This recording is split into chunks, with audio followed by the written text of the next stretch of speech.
gentlemen. It's my pleasure, and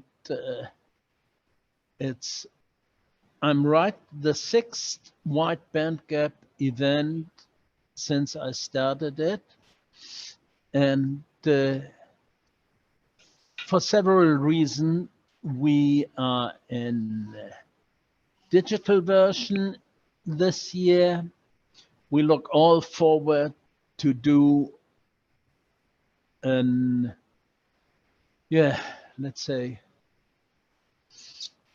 a real event next year, hopefully all around the globe. Travel will be again possible. We are ready. So we have to look to questions from the auditorium. At the moment, we have no questions, what I hear from our backstage. So my general question to the authors is, what do you expect for the next few months, getting volume production up for all the demand that is drawn to the people, where we have opportunities from electro vehicles, wind power, solar, all that are well suited for wide bandgap devices. At that point, silicon carbide, as I know, it's already in a lot of application, but it would be nice to hear some additional comments from your side where you see the demand increasement and new fabs, and a fab needs always a little bit of time. So Rony, if you have an idea. Sure. So I'm Rony Karim from ROHM Semiconductor. Yeah, if we look on the market, especially for silicon carbide, due to lower losses and also system level benefit, everyone is moving to silicon carbide. We know the capacity, we are extending our capacity due to the market demand. If you look in my slide that we are expanding our capacity by 5 times, we already construct a new site in Japan. So yeah, at this moment the demand is huge. It looks like demand is very huge and we are lagging behind, but we don't know in next 2 or 3 years, maybe next year the demand will reduce. We don't know about the market situation from the customer point of view. So I believe at this moment it's quite hard, but in next year, over next year, it will be coped. It means our capacity will be increased and also demand will be adjusted. That's my personal belief, and I think same thing is doing also other chip makers. Okay. Thank you, Rony. Anup, as now the company is named to Qorvo, what's the impact for handling volume future demands, having Qorvo as now the mother, or however you name it, the parent company? Yeah, no, I think it's one of the things that could help us with scaling up. And also it should help us with diversifying our products more, because they just access a lot more customers than we were able to as a small company. That is. And Bodo, I see there's another question here about Qorvo present silicon carbide overseas, and Okay. definitely, and there's a tendency for GaN to get designed into this application. This is all true, and so we compete. I think the bottom line is whose products are easier to use and cost effective and give you the desired efficiency at the right cost point. And ultimately, the chip size advantage that we bring, our technology is so great that we can compete effectively. So that's what our pitch there is all about. But yeah, definitely, there's going to be competition from silicon carbide MOSFET. Anup, thank you very much. And Alexander, do you have any extra comments? Alexander, you have all the... Yeah, sorry. Yeah, the microphone was... I unmute. I can agree to Ronnie. I also see a demand is very high and significant, but I believe it will also stay very high in the future. And we are right now ramping up our automotive traction power module program and an IGBT, as well as also for silicon carbide in the starting next year significantly. So we need to take care of, in my opinion, about our suppliers and also about the people. So we need that. You mentioned that, Bodo. We have a lot of uncertainties in the world, and I believe the people that we also need to perform this ramp up and to bring the volumes. That's very important task for everyone to keep in mind, that people and also suppliers are very important, to let them develop and to deliver the volumes that are needed and demanded. I believe. You have an fab in upstate New York, and yeah. I've seen that Wolfspeed is also going upstate New York.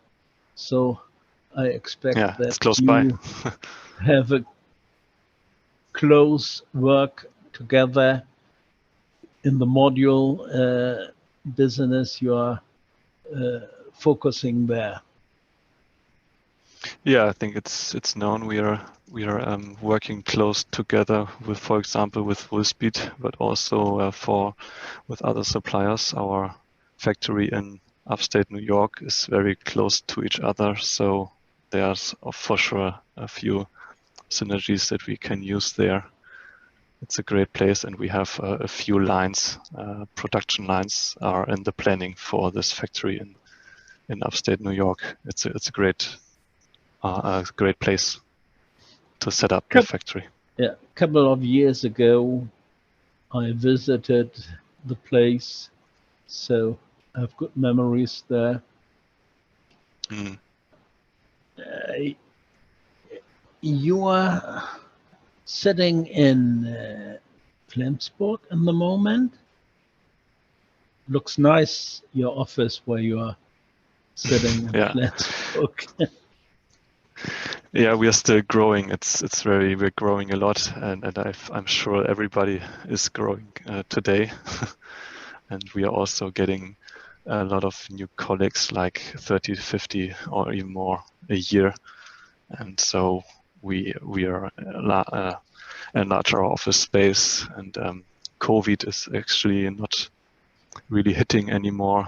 So we have a lot of people back in the office areas and collaborate together. That it's really great. Yeah, that's a nice thing. We had been attending the Electronica 2 weeks ago, and we saw that Electronica was quite nicely open to the visitors, but still we heard afterwards that people get home and had been hit by COVID.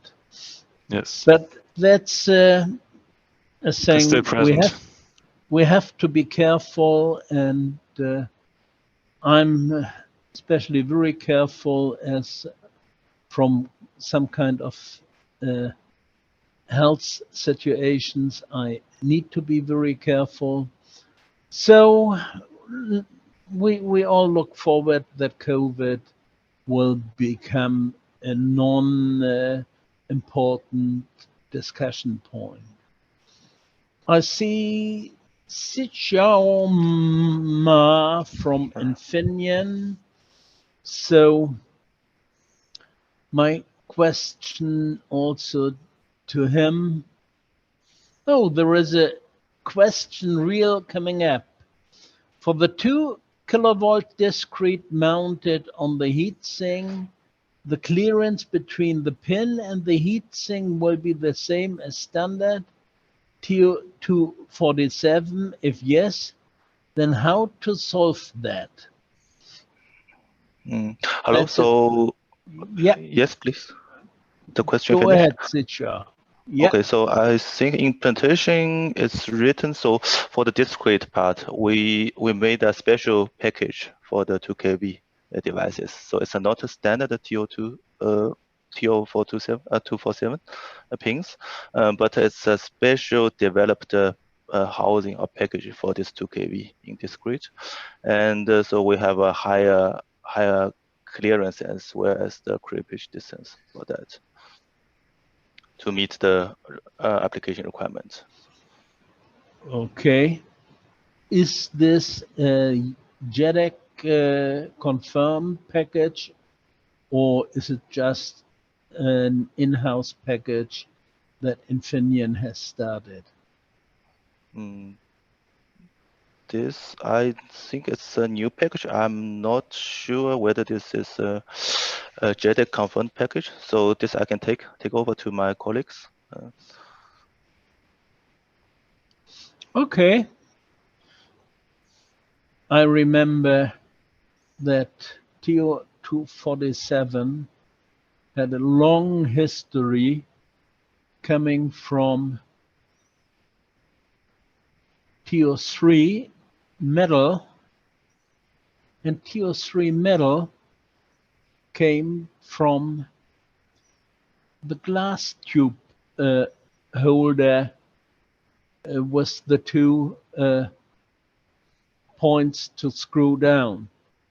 So yeah. Innovation is incremental. Yes. Especially for this new voltage class. So a lot of things need to be checked and developed for that. Sichao, I did marketing once for optocouplers in little dual inline packages, and people came and looked for certain high voltages which you cannot achieve in a dual inline, but at that time we had a wide body that made the creepage distance that was necessary. Okay, I'm looking for the back. It seems that the auditorium is a little bit in the, we call it Winterschlaf. That means sleeping for winter. I hope that the auditorium will bring questions. Otherwise, I need to look into things. Paul wrote to me one question. Maybe I can answer if you like, Bodo. You got a question? Yes. Yeah, we see it. Rony, in your presentation, it was stated that ROHM was the first semiconductor supplier to introduce SiC devices. What's the history behind this statement? Yeah, just a short comment. So first, semiconductor supplier as a commercial. So we released the product commercially first.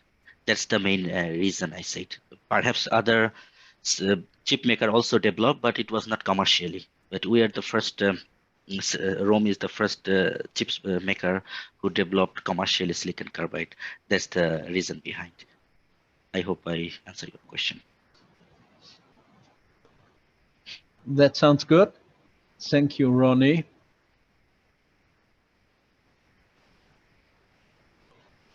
I have one question to Infineon.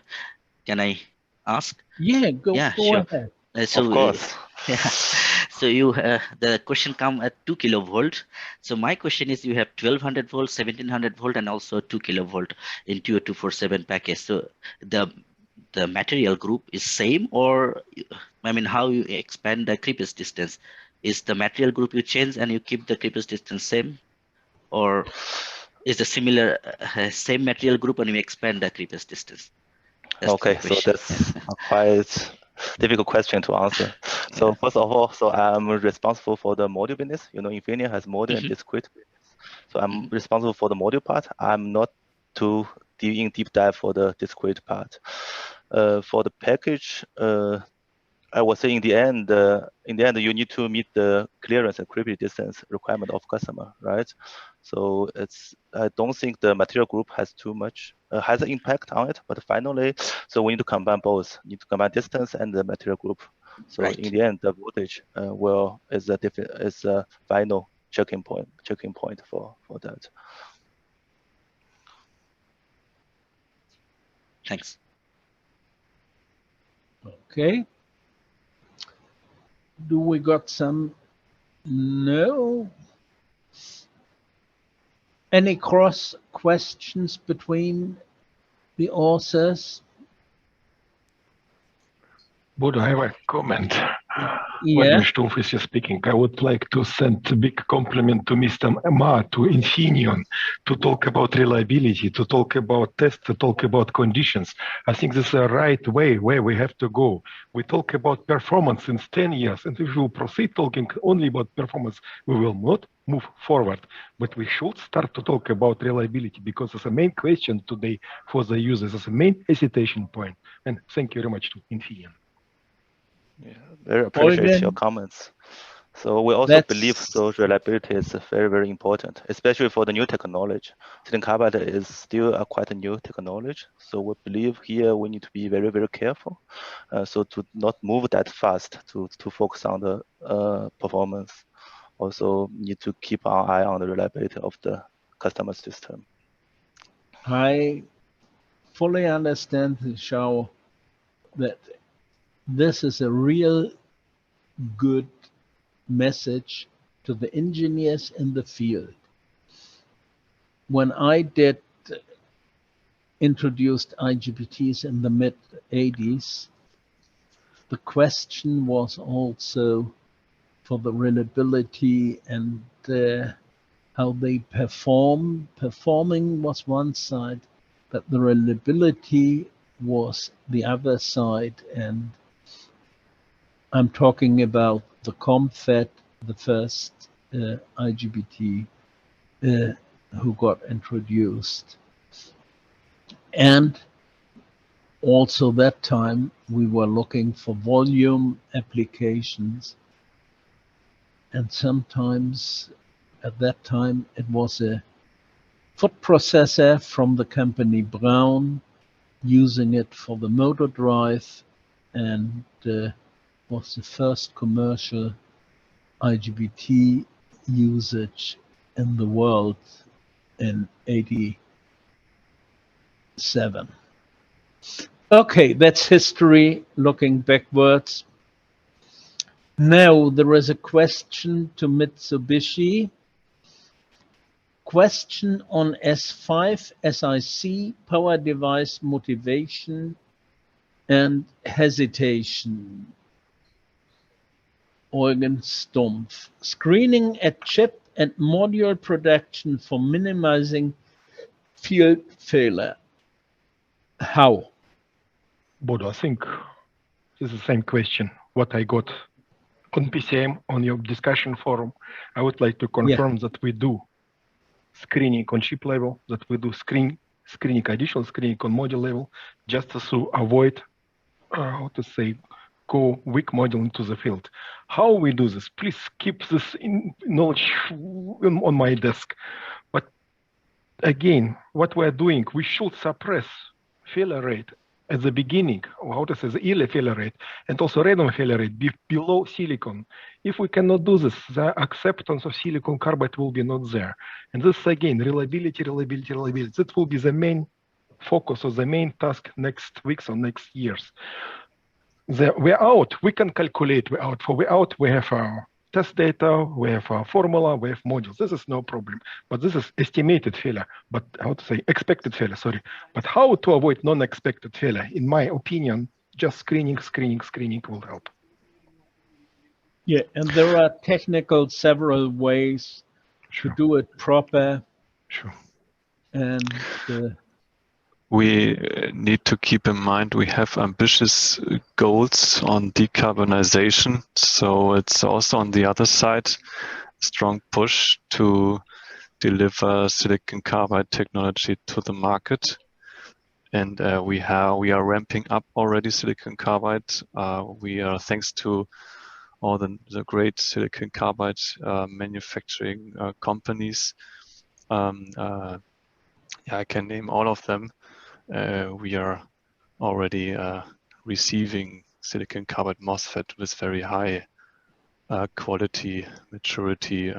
I believe we will not observe significant failure rates in the field thanks to the great work that has been done in the last years.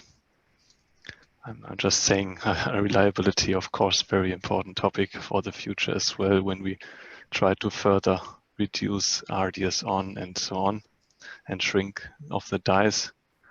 But at the same time, we need, the demand is so high for the decarbonization goals of that we also need to consider to keep the pace, right?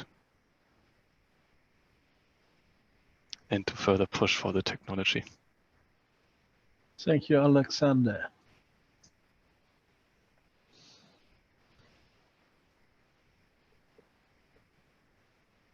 Okay, gentlemen. We get the next question. The question is addressed to Sichao Ma. Is it in? Yeah, I'm reading the question, so in the chat.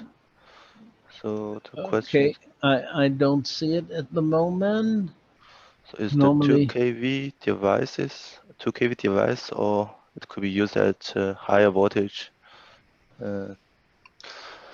Okay, so basically, yeah. So every device has a certain margin on the voltage, but it is basically specified in the maximum voltage in the datasheet. So inside this range, what you use is guaranteed and is safe.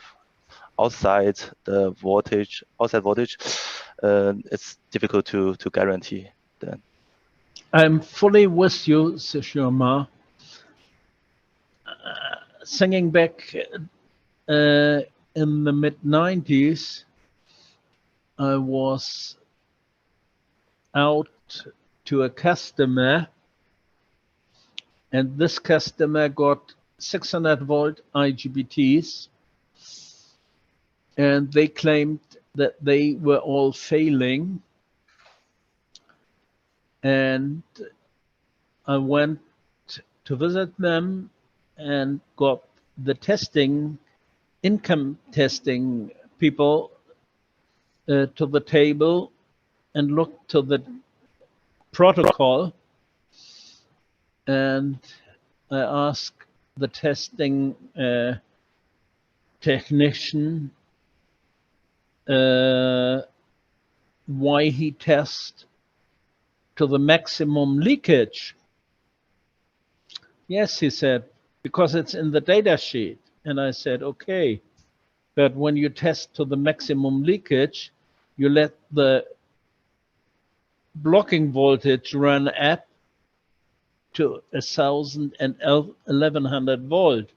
So that was the reason that they blow up the IGBTs, because they set a wrong parameter to test to the maximum leakage, and got the devices destroyed. So fully with you, the data sheet tells you the borders, and if devices can be withstand a little bit more, and that was that time the same. Half of the devices withstand that test, and the question to me was, how can we know that they're still good devices? And I said, I don't know. But that's sometimes the question when people want to do things which are a little bit out of range, and then we need to be a little bit careful. Yeah, I fully understand or can imagine why customer asking such question. I was asked for several times or a lot of times in the past, just because Infineon has a certain margin there, and it's quite, the device is really reliable. So even you exceed the specification, it will not broke. Most of cases will not broke, but still here I would strongly recommend not to go out of the spec. Absolutely, and we are now talking about SiC. But a couple of years ago, I've seen it in GaN, and GaN has no avalanche capability, and people were using GaN to the rated value, and in the meantime, the rated value is reduced to 60 to 70% of the possible rated value, because if there is inductive load, what you have with motors or whatever, then GaN got destroyed. But that's another story. We got another question.